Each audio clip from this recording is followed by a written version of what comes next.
Que la paix et la faveur de Dieu soient sur tous. Je suis le prophète Ada Tara, guide spirituel, président fondateur de la Fraternité universelle pour la conscience du Christ. C'est un mouvement œcuménique qui parle de paix, qui parle de dialogue interreligieux, qui parle d'amour. Notre devise, nous ne sommes pas obligés de prier de la même manière, mais au nom de Dieu, on peut vivre en harmonie. En ce jour béni, je vais vous parler d'un rituel, comment sortir de la solitude chroniquée. Comment sortir de la solitude chroniquée. Au jour d'aujourd'hui, vous vivez, beaucoup de personnes, 65-70% de la population, beaucoup de personnes vivent aujourd'hui dans la solitude. Ça peut être la solitude liée à la vie sentimentale, la solitude amoureuse, la solitude au niveau familial, la solitude au niveau amical, la solitude à plusieurs niveaux. Cette solitude peut être créée par les épreuves difficiles de la vie, les mauvaises épreuves que vous avez à connaître dans la vie, qui vous causent, qui vous scotchent aujourd'hui dans cette solitude-là. Cette solitude aussi peut être liée à des mauvais démons qui vous maintiennent captifs. Tous les hommes ou les femmes que vous recevez dans votre vie, ces mauvais génies-là les chassent pour vous maintenir captifs dans la solitude. Pour ces mauvais esprits-là, je vous ai déjà donné l'histoire de Tobias, lisez dans la Bible, où il y a un mauvais génie qui chassait tous les hommes que cette dame-là connaissait. Il fallait que l'archange Raphaël et Tobias viennent lui accorder la délivrance à travers le foie du poisson pour chasser ces démons. Donc il peut aussi être la solitude liée à la famille, parce que vous êtes la seule personne que vous avez réussi dans la famille. Au jour d'aujourd'hui, les gens vont dire non, c'est vous qui avez pris leur bonheur pour mettre sur la tête. Vous êtes devenu aujourd'hui, vous, par votre réussite qui devait apporter la bénédiction dans votre famille, mais aujourd'hui, vous êtes insulté de tout le monde parce que c'est vous qui avez réussi. Ils vont à l'église, ils vont à la mosquée, ils prient, ils n'arrivent pas à sortir. Mais vous, et par votre intelligence, vous qui êtes ouvert, inclusif, vous qui vous formez dans certains domaines, vous arrivez à sortir, malgré que aussi que vous êtes croyants. Mais eux qui ne sont croyants, qui n'arrivent pas à réussir au jour d'aujourd'hui, c'est vous, on prend comme le bouc au émissaire, c'est-à-dire vous avez pris votre chance pour déposer sur votre tête. J'en sais quelque chose, je suis parti aussi par là, moi je suis bien placé. Aujourd'hui, vous êtes devenus les dindons de la famille à cause de votre propre réussite. Mais malgré ça, vous aidez la famille, mais personne ne veut vous approcher. Parce qu'on dit non, vous êtes dans les sectes sataniques, vous faites des mauvaises pratiques, c'est pourquoi c'est vous seuls qui réussissez. Ça vous pousse dans la solitude aussi familiale, vous êtes retranché sur vous-même parce que désormais, vous ne savez plus sur quel pied marcher. Donc la solitude, c'est à plusieurs niveaux. Et sachez que la solitude est créée par le démon. Je reprends, la solitude est créée par le démon pour vous briser moralement, pour vous casser mentalement. Quand le démon, le diable ne peut pas t'avoir, il crée la solitude pour te couper, t'éloigner de tout le monde. Quand le sorcier ne peut pas t'avoir, il crée la solitude pour t'éloigner de tout le monde. Ça peut être solitude liée à la vie sentimentale, la vie familiale, la vie même au niveau de comment on appelle, au niveau amical. Mais la solitude même, la solitude dans la vie religieuse, c'est-à-dire que tu es incompris de tout le monde. Je ne vais pas... Vous avez vu le cas de Père à son âme, Tibi Joshua, qui était rejeté par tous les chrétiens de sa corporation. Donc ça peut vous dire la solitude, c'est à tous les niveaux. Et pour sortir de cette solitude-là, vous devez travailler sur vous-même. Vous devez travailler puissamment sur vous-même. Parce que la solitude, ça rend fou.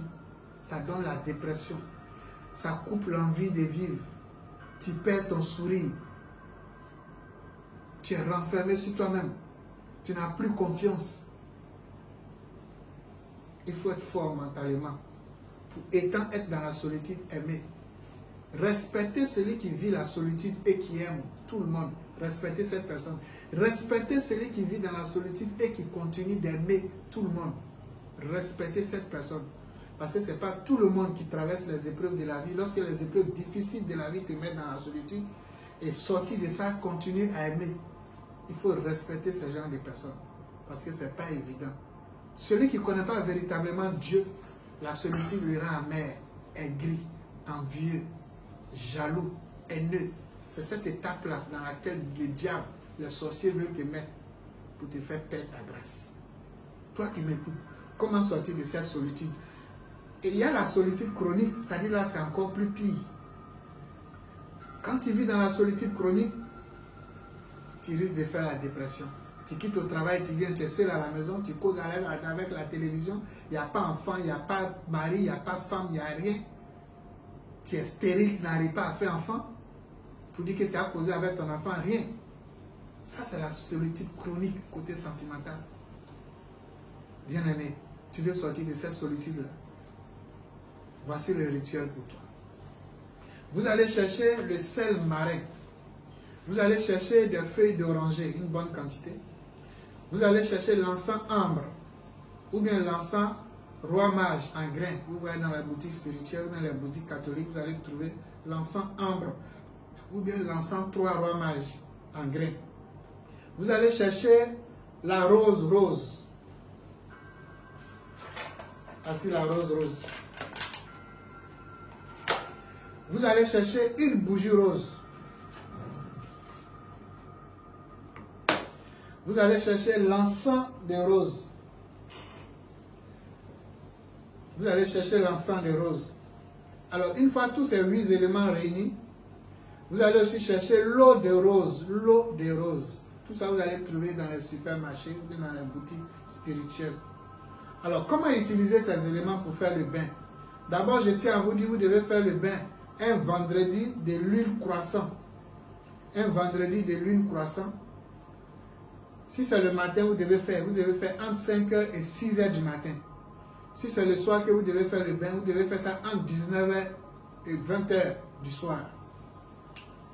Alors, pour pouvoir faire ce bain, vous allez prendre un seau d'eau, un seau rempli d'eau.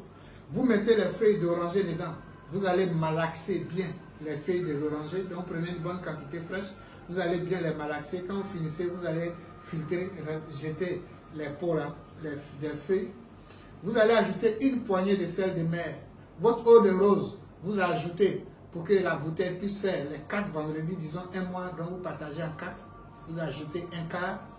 Vous allez prendre maintenant les pétales de rose. Les pétales de rose, c'est quoi? Vous voyez ici, quand vous enlevez, vous tirez un, parce qu'il fait une pétale de rose. Donc vous enlevez 7 pétales de rose, vous mettez ça dans cette eau-là. Vous allez prendre votre encens 3 mages ou l'encens ambre. Vous prenez un peu, vous mettez sur la braise. Ça c'est, vous prenez un ustensile, vous mettez le feu dedans. L'encens ambre, vous mettez un peu, vous déposez par terre et vous vous arrêtez dessus. Pendant que la fumée est en train de salir, vous enjambez. Vous mettez ça entre les jambes, vous arrêtez, vous pouvez faire ça dans la chambre. Pendant que la fumée est en train de monter, vous demandez à Dieu d'enlever tout démon de solitude créé par les sorciers, l'adversité ou bien le démon lui-même, d'enlever ça, tout ça de votre vie, parce que Dieu vous a créé libre pour vivre en harmonie avec tout le monde. Donc d'enlever ça. Quand vous finissez de bien vous encenser, vous allez prendre la bougie rose et l'encens de rose, vous allumez ça dans la douche. Et votre eau que vous avez composée, vous prenez cette eau-là pour vous laver. En vous lavant, vous demandez à Dieu tout ce que vous voulez. Quand vous avez fini de vous laver, vous ne vous essuyez pas avec la serviette. Non, non, non. Vous attachez soit un peignoir, vous portez votre peignoir, bien vous attachez votre serviette, ou bien vous portez votre culotte. Vous allez sécher au vent. Le reste de la bougie et de l'encens, vous pouvez ramener ça dans la douche, dans la chambre pour allumer, pour vous coucher. Si vous êtes seul, si ça gêne personne, bon, tu es déjà seul, tu es dans la solitude. Ou bien vous pouvez aller allumer ça dans un endroit qui vous sied pour que ça consume. Vous allez le faire 4 vendredis. Ça fait un mois. Le bain se fait 4 fois dans le mois. Chaque vendredi aux heures que j'ai indiquées. Quelles sont ces heures? C'est-à-dire 5 heures, entre 5 heures du matin et 6 heures si c'est le matin. Ou bien le soir entre 19 heures et 20 heures. Ce rituel se fait un vendredi de l'huile croissante. Regardez sur les calendriers. Vous allez voir la l'huile croissante, la l'huile de croissant, la pleine lune. Vous allez voir ça là-bas. Donc ce rituel, c'est pour vous enlever de la solitude chronique. La solitude chronique tue, ça rend fou, ça donne la dépression. Que Dieu vous bénisse, que Dieu vous garde. Utilisez ça en bien, faites passer ça aussi à d'autres frères qui vivent dans la solitude. Paix dans les cœurs.